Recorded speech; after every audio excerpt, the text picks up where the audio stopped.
Why is that girl in my daughter's room again? William Carter's voice was low. Sophia, his younger sister, stood near the long breakfast table, a cup of coffee cooling slowly in her hands. She didn't look surprised by the question. "I told you," she said calmly. "I told you a few nights ago, Will. That girl keeps sneaking upstairs every night." William's jaw tightened slightly. "Doing what?" Sophia shook her head. "I don't know. I just saw her go in." She thought everyone was asleep. She was walking fast, like she didn't want anyone to see her. Then she slipped into Emily's room and closed the door. "And you didn't stop her?" William asked. "I was about to," Sophia said. "But then I heard something from inside the room." "What kind of something?" She hesitated. "At first I thought Emily was crying, but then I heard whispering. And once, I'm pretty sure I heard Emily laugh." William stared at her. "Laugh?" Sophia nodded. "I haven't heard her laugh in the middle of the night in a long time." "So let me understand this," William said slowly. "A 6-year-old girl is walking into my daughter's room in the middle of the night, and no one knows what she's doing in there." Sophia held his gaze. "I think she's going in there because Emily is scared," she said. "And that little girl decided she shouldn't be scared alone." William didn't respond. He was already making a decision. "Have Mary ask Annie to come to my office," he said. Sophia sighed quietly. "Try not to sound like you're about to fire someone," she said. "She's a child, Will." "In my house," William replied. "Rules still matter." 15 minutes later, there was a soft knock on his office door. Annie stepped inside slowly.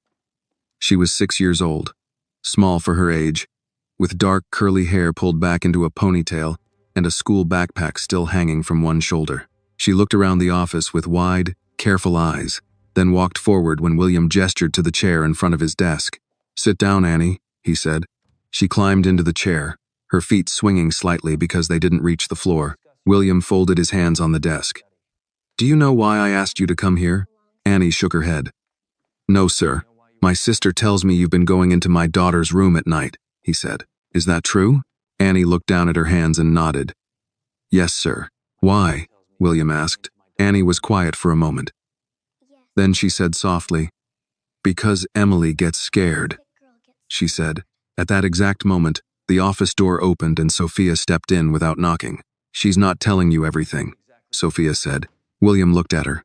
"Sophia, I'm serious," Sophia continued, walking into the room. "I think she's leaving something out.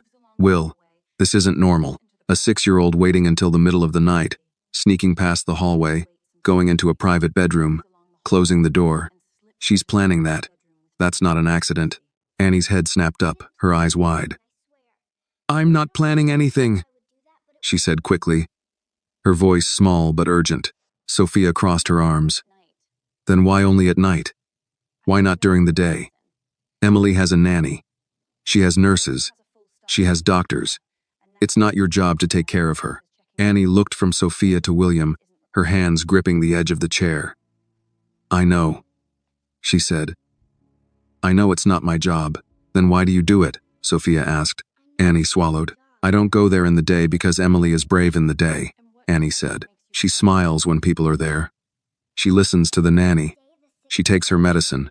She pretends she's not scared." The room was very quiet. "But at night," Annie continued, her voice getting softer, "she has bad dreams, and when she woke up, she screamed and couldn't go back to sleep."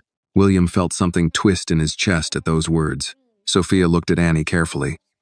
"And you know this how?" "Because I can hear her from our room," Annie said. "Our room is down the back hallway. At night it's very quiet. I can hear." "You should tell your mother," Sophia said. "I did," Annie replied quickly. "Mom said the nurse will take care of it, and the nurse does. But sometimes Emily is already really scared before the nurse comes. So I go first." "You go first," Sophia repeated. Annie nodded. "I don't turn on the lights. I don't wake anyone up. I just go sit on the bed and hold her hand. And I tell her to breathe slow. And sometimes I tell her a story, and then she sleeps again. And then I go back to my room." William was staring at her now, not like a man questioning a child, but like a man trying to understand something he had missed in his own house. "You understand you're not supposed to be upstairs at night?" he said quietly. Yes, sir, Annie said. And you understand your mother could lose her job because of this. Please don't fire my mom, she said quickly. She didn't do anything wrong. She told me not to go upstairs. I just go after. She falls asleep. Why? William asked again, but this time his voice was different. Annie looked at him. Because when you're scared at night, Annie said softly, it feels like the whole world is empty. And I don't want her to feel like that. No one spoke after that. Finally, William spoke. Annie, he said, go to school now. Annie nodded slowly and slid off the chair. She walked to the door, then stopped and turned back. I'm not trying to do something bad, she said quietly. I just don't want Emily to be scared. William didn't trust his voice enough to answer right away, so he just nodded once. Annie left the room. Sophia watched the closed door for a moment, then looked at her brother.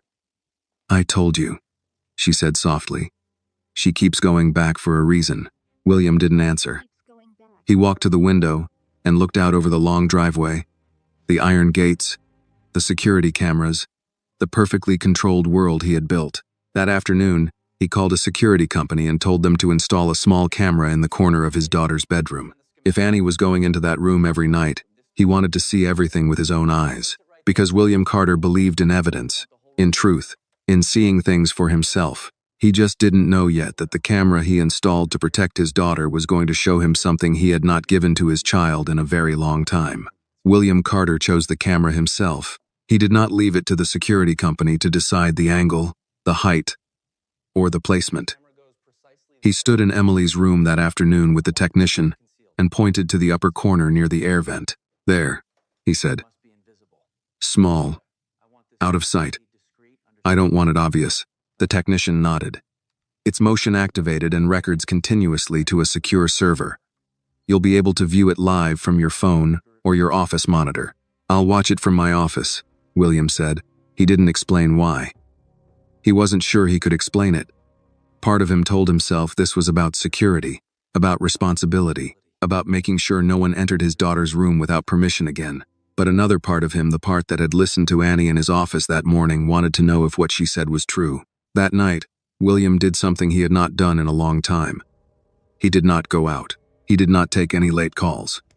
He did not open his laptop to review Asian market reports. Instead, a little before midnight, he went into his study, closed the door, and turned on the monitor connected to the new camera. Emily's room appeared on the screen in soft black and white. The bed, the small table, the heart monitor, the stuffed rabbit under her arm, the moon-shaped nightlight glowing gently beside the wall. William sat down slowly and waited. At 12:38 a.m., the bedroom door opened very slowly. Annie slipped inside, just as Sophia had described. Barefoot, moving quickly but carefully, like someone who had practiced not making noise. She closed the door behind her and stood still for a moment, listening. William leaned forward slightly in his chair. Annie walked to the bed and climbed up without waking Emily. She didn't turn on the lamp. She didn't call the nurse. She just sat near the pillow and looked at Emily for a moment, as if she was checking something only she could see. Then Emily moved in her sleep, her face tightening slightly, her hands curling into the blanket. Annie immediately reached out and placed her hand gently over Emily's hand. Emily's eyes opened slowly. For a moment she looked confused, like children do when they wake up in the dark and don't know where they are. Then she saw Annie. Oh, Emily said softly. You came. Yeah, Annie whispered. I came. I had the dream again, Emily said. I know, Annie replied gently. But it's okay now. I'm here. William watched the screen without blinking. He noticed everything: the way Annie kept her voice low, the way she didn't shake Emily or panic, the way she moved slowly, calmly, like someone who understood that the night was fragile and loud movements could break it. Are you scared? Annie asked. Emily nodded a little. That's okay, Annie said. You can be scared. Just don't be scared alone, okay? Because I'm right here. If this story touched your heart, please take a moment to like this video and leave a comment telling us where you are watching from. Your support helps this channel reach more people who still believe in kindness, courage, and quiet acts of love. And if you enjoy stories like this, don't forget to subscribe so you don't miss the next story. William felt those words land somewhere deep inside him, somewhere he had kept locked for a long time. On the screen, Annie adjusted the blanket and then placed Emily's hand flat against the blanket and covered it with both of her own hands. "Let's do the breathing," Annie said softly. "Slow, like the ocean, remember?" She took a slow breath in and a slow breath out, loud enough for Emily to follow. Emily copied her, small chest rising and falling, the heart monitor beside the bed slowly settling into a steady rhythm. "That's it," Annie whispered. "You're doing good. See? Your heart is calming down." They sat like that for a while, just breathing together in the dim light. Then Emily said, "Will you tell the story?" Annie smiled a little. "The moon one?" Emily nodded. "Okay," Annie said. "But tonight the dog doesn't get lost. Tonight he already knows the way home." She began to tell the story in a soft, steady voice. A dog who lived on the moon. A house made of clouds. A star that showed the way home when everything was dark. It was a child's story, simple and a little messy. But her voice was calm and warm, and Emily listened like the story was medicine.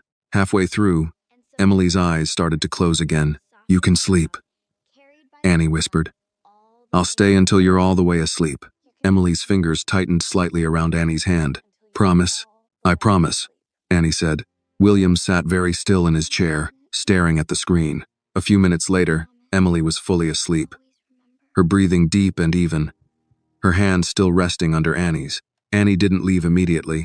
She stayed there, sitting quietly, watching Emily like a guard watching over something important. After a while, she gently slid her hand away, tucked the blanket around Emily's shoulder, and carefully climbed off the bed. Before she left, she reached over and picked up the stuffed rabbit that had fallen slightly to the side and placed it back into Emily's arms.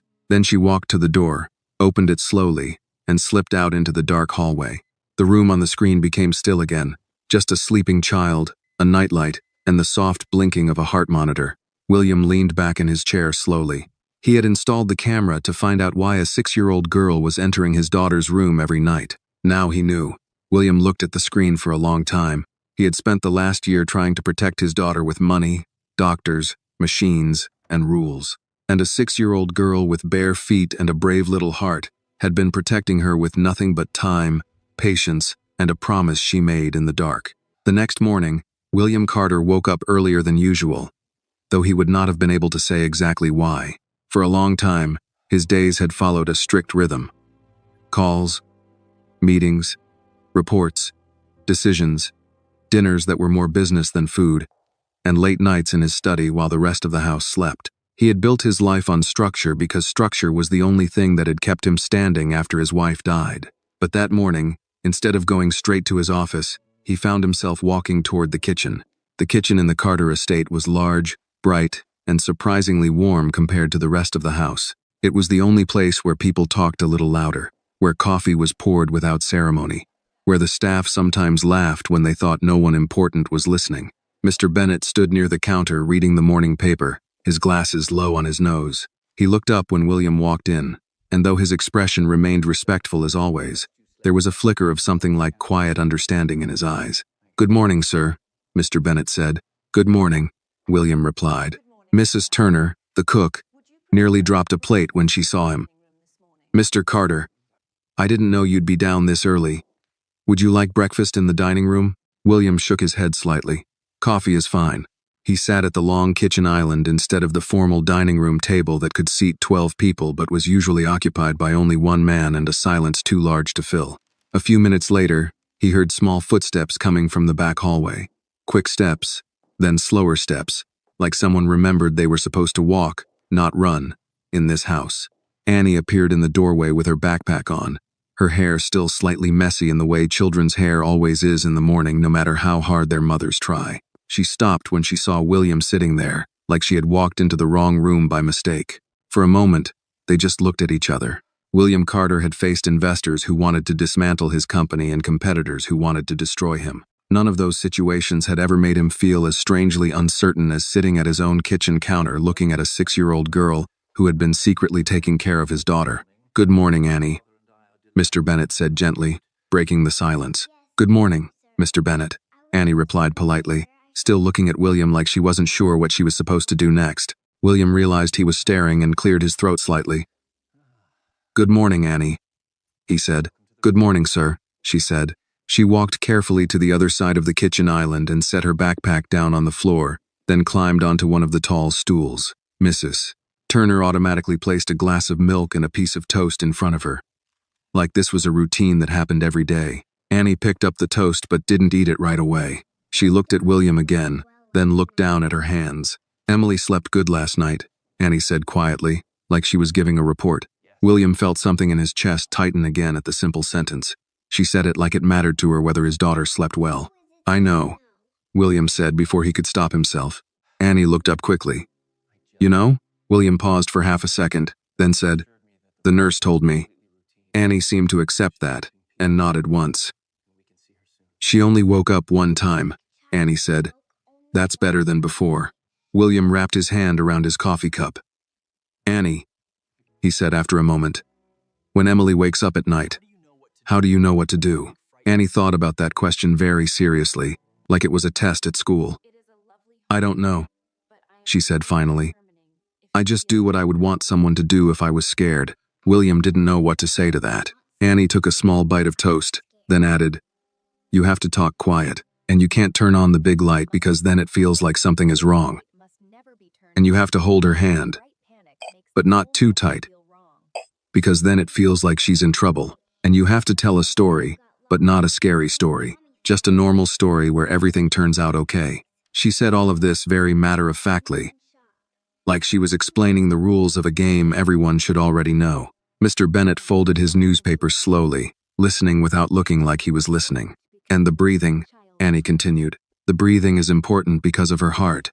The doctor told her to breathe slow when her heart goes fast.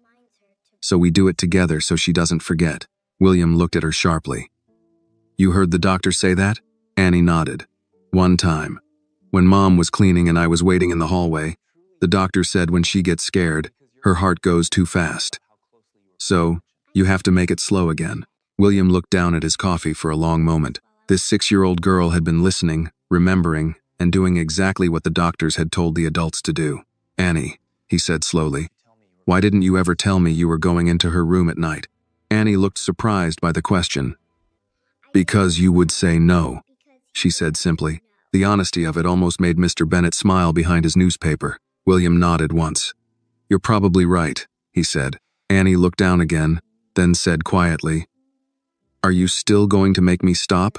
That question stayed in the air between them. William thought about the camera footage.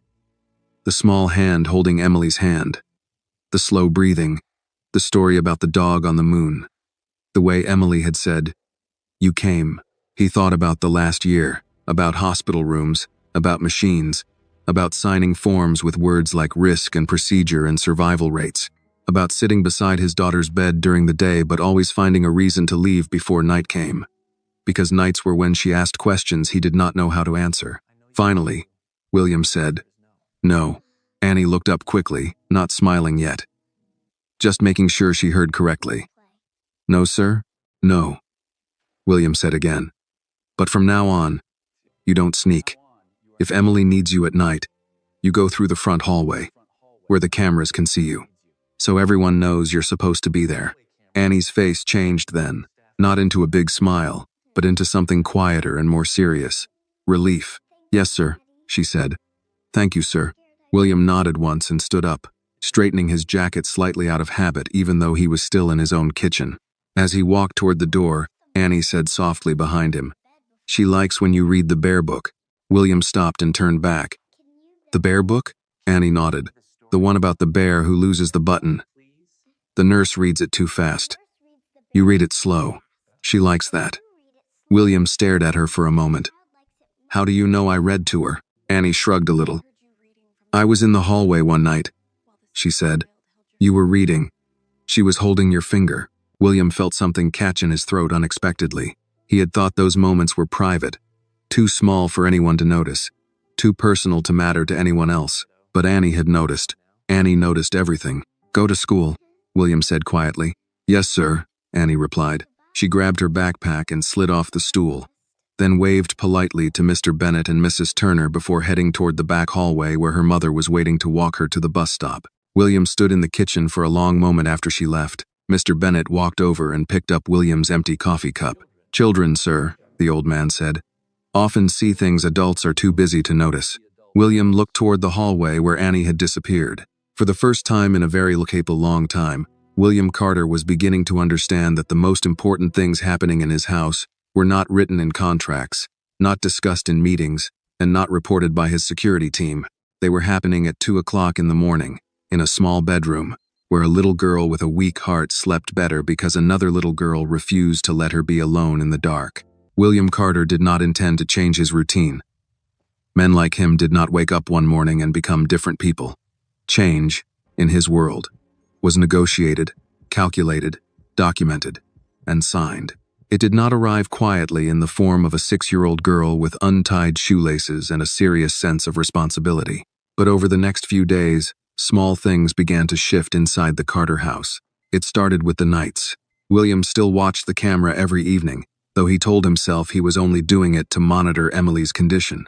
Each night, a little after midnight, Annie would appear in the corner of the screen, slipping into the room with the same careful movements, the same quiet purpose. She never turned on the main light. She never made noise. She just went to Emily, sat on the bed, and took her hand like she had done it 100 times before. Sometimes Emily was already awake and would whisper, "You came," and Annie would always answer, "I told you I would." Other nights, Emily slept the whole time, and Annie would just sit there anyway, leaning against the headboard, her small hand resting lightly over Emily's, as if standing guard against bad dreams that might come later. William began to notice patterns. On the nights Annie came, Emily's heart monitor stayed steady. On the nights Annie arrived earlier, Emily slept longer. On the one night, Annie came late because her mother had kept her up finishing homework. Emily woke up twice before midnight. He began to understand something that no report had ever explained to him. Emily did not just need medicine.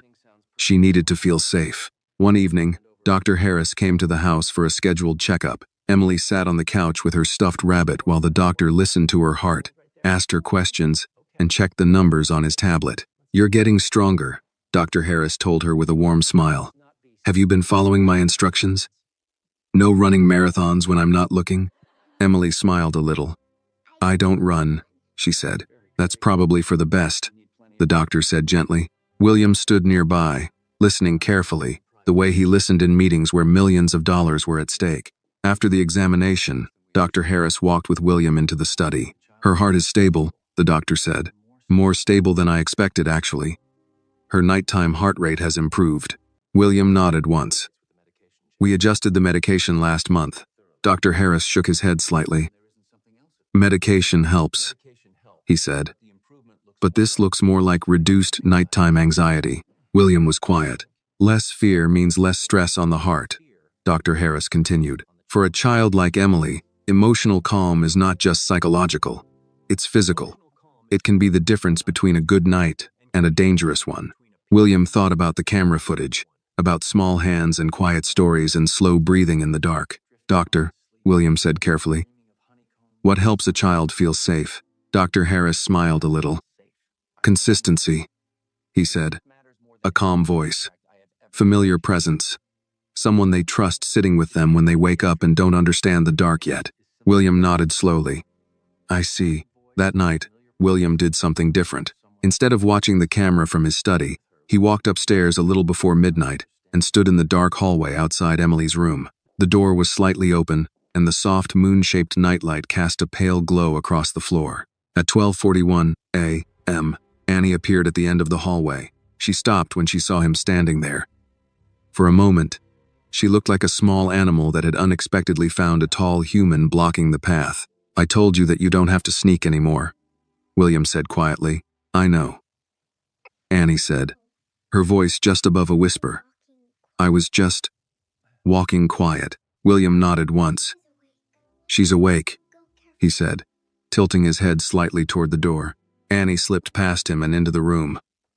William remained in the hallway, but this time he did not walk away. He stood near the door and listened. Inside the room, he heard Annie's soft voice. "Hi, I'm here." Then Emily's small voice, sleepy but calm. "I knew you would come." "I always come," Annie said. William closed his eyes for a moment when he heard that. After a few minutes, He gently pushed the door open a little more and looked inside. Annie was sitting on the bed, holding Emily's hand, just like on the camera. Emily looked toward the door and saw him. "Daddy," she said quietly. William walked into the room slowly, like he was entering a place that required respect. "Hi, sweetheart," he said softly. Emily held out her other hand toward him without saying anything.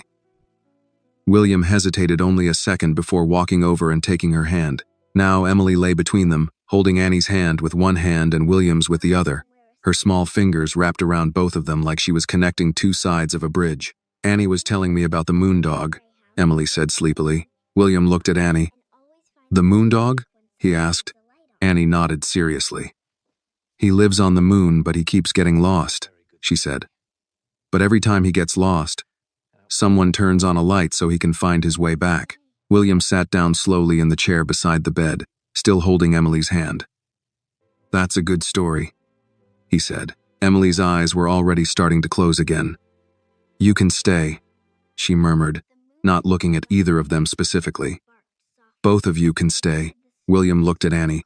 Annie looked back at him like she was waiting for permission, even though she was already sitting on the bed. So William Carter, a man who owned buildings, companies, and enough power to change other people's lives with a phone call, sat quietly in a small chair beside a small bed and held his daughter's hand while a 6-year-old girl told a story about a dog on the moon who was never alone because someone always left a light on for him. After a while, Emily fell asleep. Annie carefully loosened her fingers and began to slide off the bed, but William spoke quietly. "You can stay until she's fully asleep," he said. Annie nodded and sat back down. William watched his daughter's face in the soft light. Her breathing was calm. Her hand was warm in his. For the first time in many months, sitting in that room did not feel like waiting for something bad to happen. It just felt like sitting with his child. He looked at Annie, who was watching Emily with the serious concentration of someone doing important work. "Annie," he said quietly. "Yes, sir. Thank you," he said. Annie looked surprised, like she wasn't used to adults thanking her for anything. She nodded once, very seriously. "You're welcome, sir," she said. And in that small room, in the middle of the night, something changed in William Carter's life that no business deal, no amount of money, and no doctor had been able to change before. For the first time since his wife died, he was no longer standing outside his own life looking in. He was sitting inside it, in a small chair, holding his daughter's hand, while a little girl who did not belong to his world quietly helped him learn how to be a father again. The change in the Carter house did not happen all at once. It happened the way winter turns into spring in New York, slowly, quietly, so that most people don't notice it until one morning they realize the air feels different. It started with breakfast. William Carter began appearing in the kitchen more often in the mornings, usually just as Annie was getting ready to leave for school, and Emily was being brought in by her nanny for breakfast. At first, the staff treated this like a temporary disruption, the way people treat unexpected weather. They were polite, efficient, careful with every movement. But after a week, it became a routine. Emily sat at the kitchen island in a small chair with a cushion behind her back. Annie sat 2 stools away with a glass of milk and toast. William sat between them with coffee and a newspaper he rarely read. The nanny stood nearby at first, until it became clear that Emily ate better when Annie was talking to her. So eventually the nanny began stepping back and letting the mornings unfold on their own. One morning, Emily was pushing a piece of scrambled egg around her plate without eating it. "You have to eat," Annie told her seriously. "Your heart needs energy." Emily sighed like a very tired adult. "I'm not hungry." Annie thought about that. Then she picked up her own piece of toast and took a bite. "I'm not hungry either," she said, chewing. "But my mom says sometimes you don't eat because you're hungry. You eat because your body needs help." Emily looked at her. "Does it work?" "I don't know," Annie said honestly. "But my mom is usually right." Emily considered this very carefully, then picked up a small forkful of eggs and ate it. William watched this exchange over the top of his coffee cup and said nothing. But he did not miss anything either. After breakfast, the driver took Annie to school and the nanny took Emily to the playroom for her morning lessons. William usually left for the office after that. But on this particular morning, he remained standing in the kitchen while Mr. Bennett reviewed the day's schedule with him. "You have the Whitmore dinner on Thursday evening, sir," Mr. Bennett said, reading from a small leather notebook. "Miss Claire will be attending." as well as her parents. William nodded once. The Whitmores were not just a social obligation. They were a business alliance, a merger discussion, a strategic expansion. His engagement to Claire Whitmore had been written about in business magazines as if it were a corporate acquisition rather than a marriage. Very well, William said. Mr. Bennet closed the notebook but did not walk away immediately. He had served the Carter family long enough to know when to speak and when to remain silent. After a moment, he said, "Miss Emily seems stronger in the mornings, sir." William followed his gaze toward the hallway where Emily had just disappeared. "Yes," William said. "She is." Mr. Bennet nodded slowly. "Children are like houses, sir," the old man said. "They need to feel that someone is home." William looked at him. Mr. Bennet gave a small, respectful nod and walked away. That evening, Claire Whitmore arrived just before dinner. Claire was elegant in the way that came from generations of money. Her clothes were simple but impossibly expensive. Her posture perfect, her smile practiced but convincing. She kissed William lightly on the cheek when she arrived, then handed her coat to Mr. Bennet without looking at him. "William," she said, "my father wants to finalize the details before the end of the quarter. He thinks the merger announcement should come with the engagement party. It will be good for the markets." William nodded. "We'll discuss it after dinner." Claire glanced toward the staircase. "How is Emily?" she asked. "She's doing well," William said. "I brought her a doll from Paris," Claire said. "Where is she?" "In the playroom," William replied. "She's finishing her lesson." Claire walked into the playroom without knocking, William a step behind her. Emily was sitting on the floor with Annie, who was still in her school uniform, her backpack on the floor beside her. They were building something out of wooden blocks, some kind of house with a tower that leaned slightly to one side. Emily looked up when Claire entered, but she didn't get up. She just watched. "Emily, darling," Claire said brightly, holding out the doll. "Look what I brought you." Emily looked at the doll, then at Annie, then back at the doll. "Thank you," she said politely, the way she had been taught. Claire's eyes moved to Annie. For a brief second, something cold passed through her expression before the polite smile returned. "And you must be the maid's daughter," Claire said lightly. Annie stood up immediately. "My name is Annie," she said. Claire smiled, but it did not reach her eyes. "Of course it is," she said. "And what are you doing in here?" Before Annie could answer, Emily spoke. "She's playing with me," Emily said. Claire laughed softly. "That's very kind of her. But Emily, you have tutors and teachers and plenty of toys. You don't need to play with the staff." The room went very quiet. William, standing near the door, watched Annie's face carefully. Children often looked at the floor when they were embarrassed. Annie did not. She stood very still, her hands at her sides, her eyes serious but not angry. Emily reached over and took Annie's hand without saying anything. Claire noticed. Her smile tightened slightly. "Emily," Claire said in a gentle but firm voice, "come here, darling. Let Annie go back to her mother. She has her own things to do." Emily did not move. She held Annie's hand tighter. William spoke then, his voice calm and even. "Annie is not working right now," he said. "She's a child. She's allowed to play." Claire looked at him, surprised. "William, I didn't mean—" "I know what you meant," William said quietly. The silence that followed was polite on the surface and sharp underneath. Claire recovered quickly, as people like her always did. She smiled again, smoother this time. "Of course," she said. "I just think it's important that Emily grows up understanding how the world works." William looked at his daughter, at her small hand holding Annie's like it was the most natural thing in the world. "Yes," he said slowly. "I agree. It is important that she understands how the world works." That night, long after Claire had left and the house had gone quiet, William stood once again in the hallway outside Emily's room. Inside, Annie was sitting on the bed, and Emily was telling her something in a sleepy voice. William could not hear the words, but he could see Emily smiling, her small hand still wrapped around Annie's.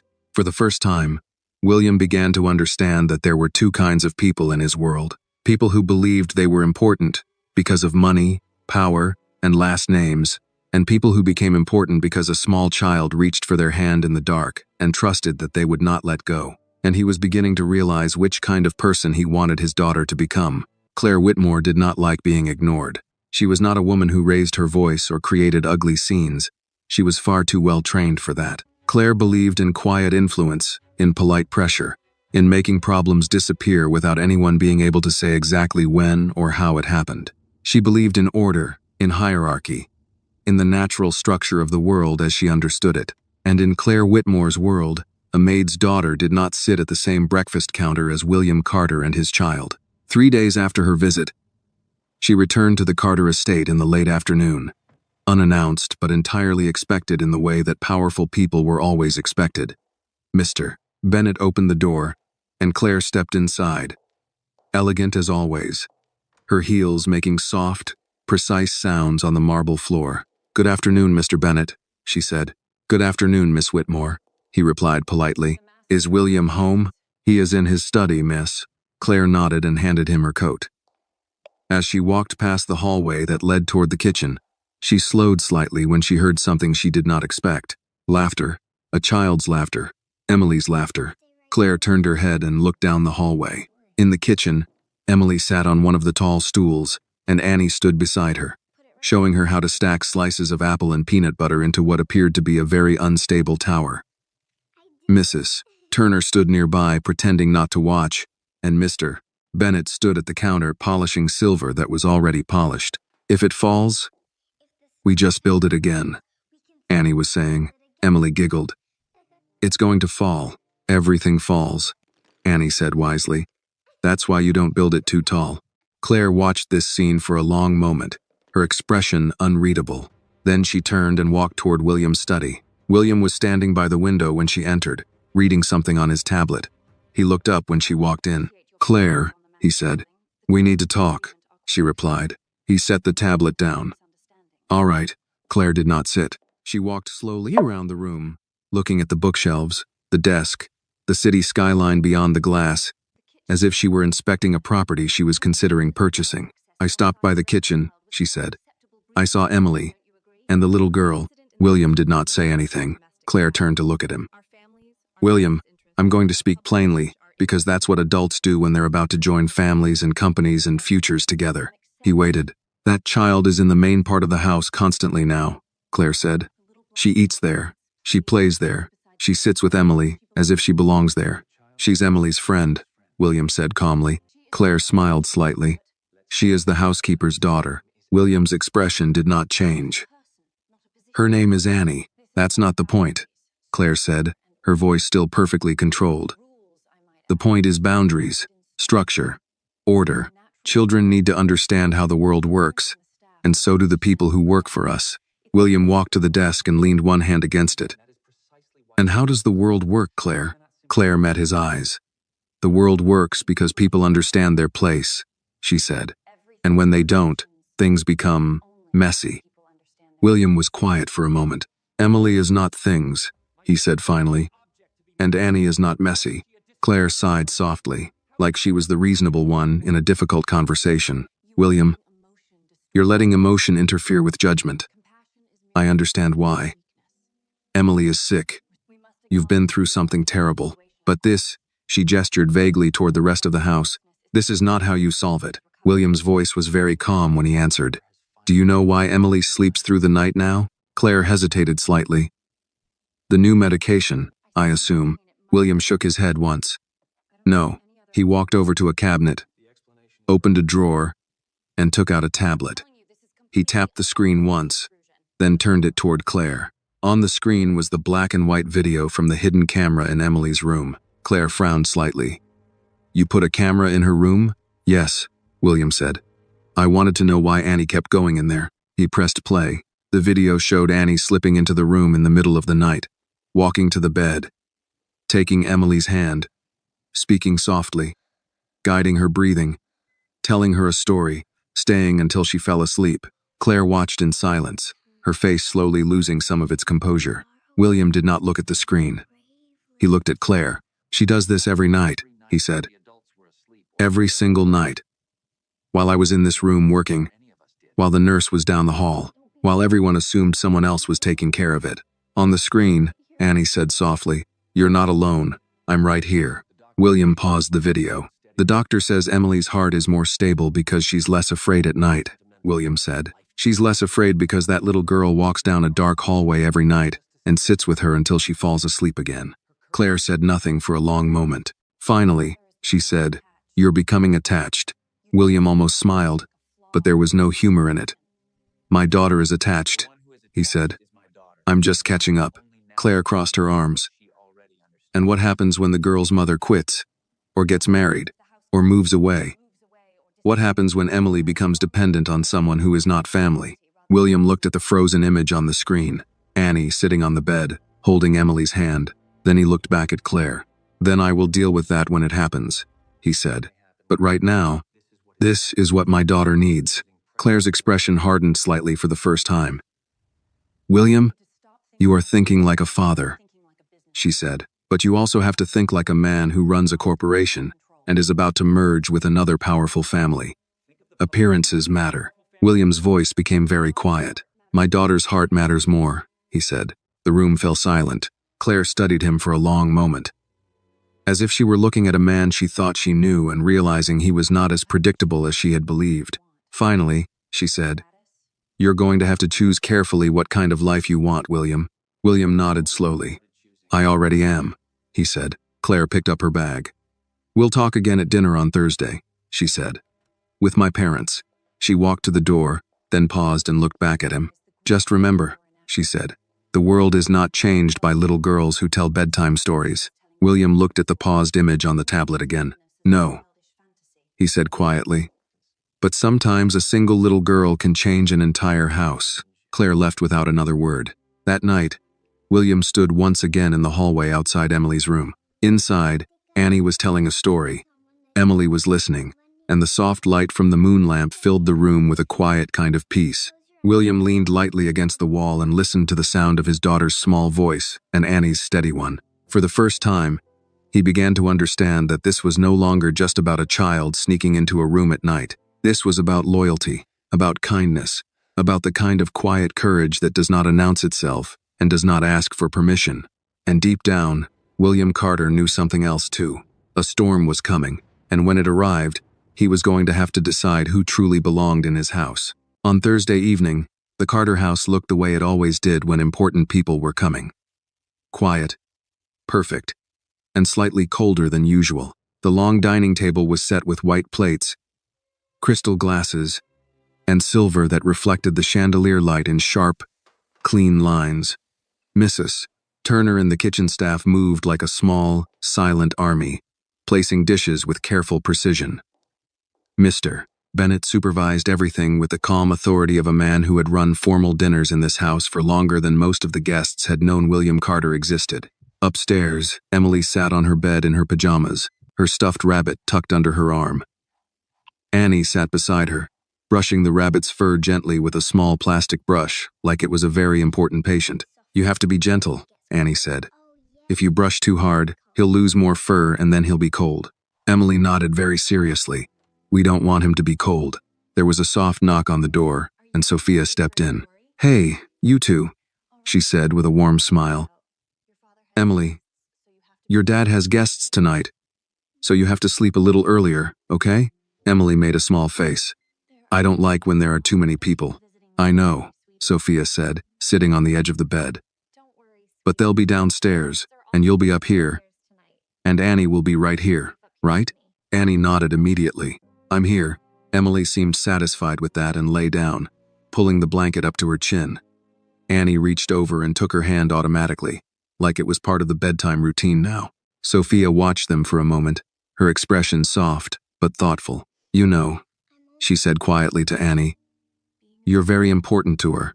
Annie looked a little confused. "I'm just her friend," she said. Sophia smiled slightly. "Sometimes that's the most important thing you can be." Downstairs, the Whitmores arrived exactly on time.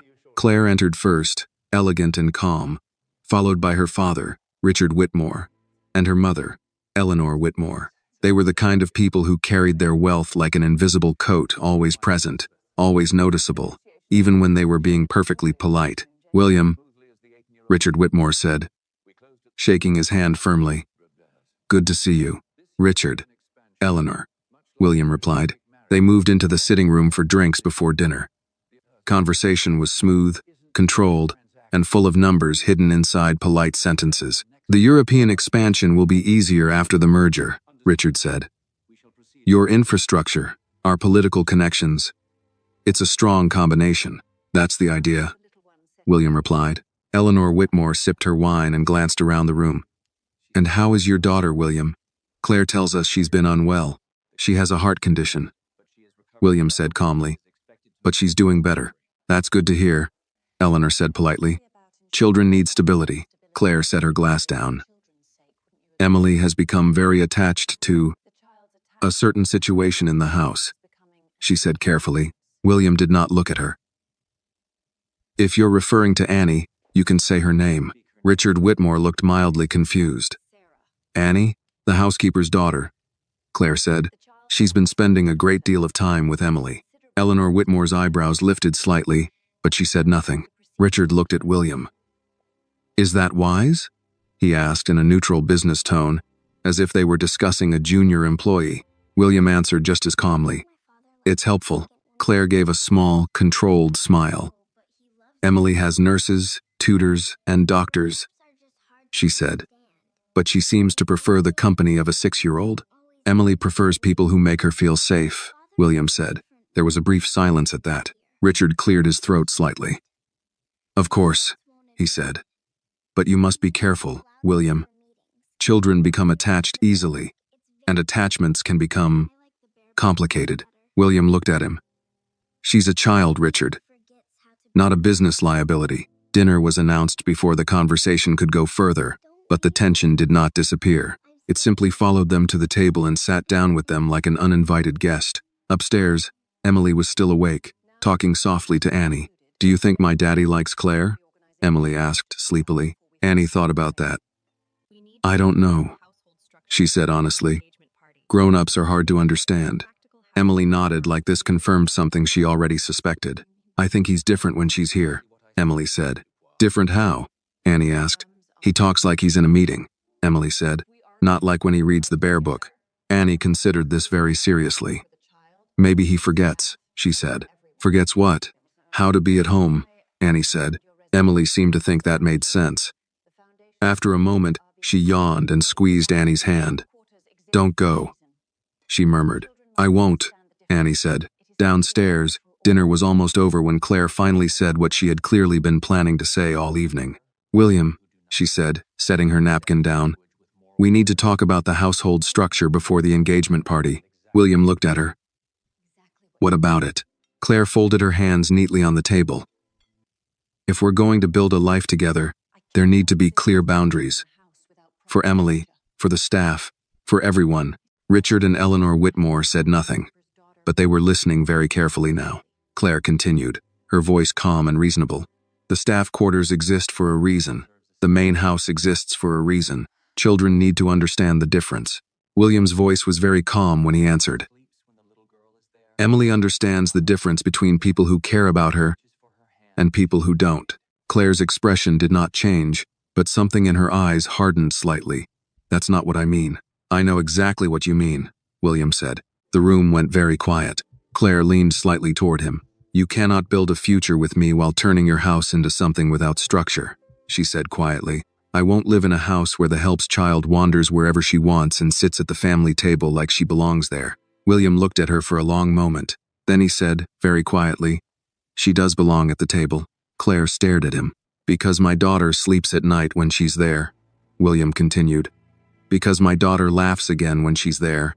Because my daughter holds her hand when she's scared. That sounds like family to me. No one spoke after that. Upstairs, Emily had fallen asleep, her hand still wrapped around Annie's fingers. Annie sat there in the dim light, listening to the quiet rhythm of Emily's breathing, just like she did every night. Downstairs, in a room full of expensive things and important people, William Carter had just drawn a line that everyone at the table could see. And for the first time, it was not a business decision. It was a father's decision.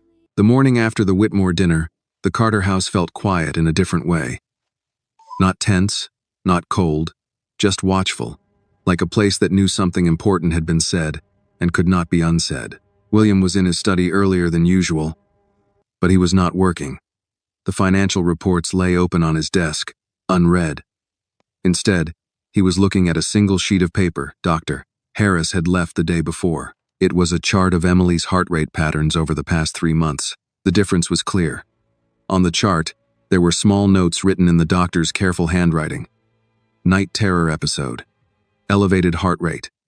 Sedation required. And then, about 5 weeks ago, the notes changed.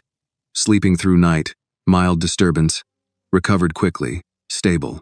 That was about the time Annie had started walking down the hallway at night. William leaned back in his chair and closed his eyes for a moment. He was a man who believed in data, in patterns, in cause and effect. And the pattern here was very clear. There was a soft knock on the door. "Come in," he said. Sophia stepped into the room and closed the door behind her. She looked at her brother for a long moment before speaking. "You had quite a dinner last night," she said. William gave a small, tired smile. "I suppose I did." Sophia walked over and sat in the chair across from his desk. "Claire called me this morning," she said. That made William look up. "Why?" "She wanted to know if I agreed with you," Sophia said. "About Annie." William didn't look surprised. "And what did you tell her?" "I told her the truth," Sophia said. "I told her that for the first time in a year, Emily laughs. And she laughs when Annie is around." William looked down at the chart again. "The doctor says her heart is stronger because she's less afraid," he said quietly. Sophia nodded. Fear is a heavy thing for a little heart to carry alone. They sat in silence for a moment. "Will," Sophia said gently, "Claire is not going to let this go." "I know," William said. "She thinks this is about class and structure and appearances," Sophia continued. "But this isn't really about Annie, is it?" William looked at his sister. "No," he said quietly. "It's about what kind of house this is going to be." At that moment, there was a commotion in the hallway, quick footsteps, then the sound of someone knocking urgently on the study door. William stood up immediately. "Come in." Mary opened the door, slightly out of breath but not panicked, just concerned. "I'm sorry, sir," she said. "Emily is asking for Annie. The nurse is with her, but she keeps asking for Annie." William was already moving toward the door. "Is she all right?" "Yes, sir," Mary said quickly. "She just woke up from a bad dream, but she's calm. She just keeps asking for Annie." William nodded once. "Where is Annie?" "She's in the back garden," Mary said. "She was waiting for the school bus." "I'll get her," William said. Mary looked surprised. "You don't have to, sir. I can. I'll get her," William repeated, already walking down the hallway. He found Annie sitting on the low stone wall near the back garden, her backpack beside her, her feet swinging slightly as she watched the morning traffic far beyond the gates. She looked up when she heard his footsteps and immediately slid off the wall. "Did I do something wrong?" she asked, the question coming out automatically, like she had learned to ask it before adults could accuse her of anything. William shook his head. "No," he said. "Emily had a bad dream. She's asking for you." Annie didn't wait for anything else. She grabbed her backpack and ran toward the house, then slowed down when she reached the door, remembering she wasn't supposed to run inside. William watched her as she hurried down the hallway and disappeared into Emily's room. He followed more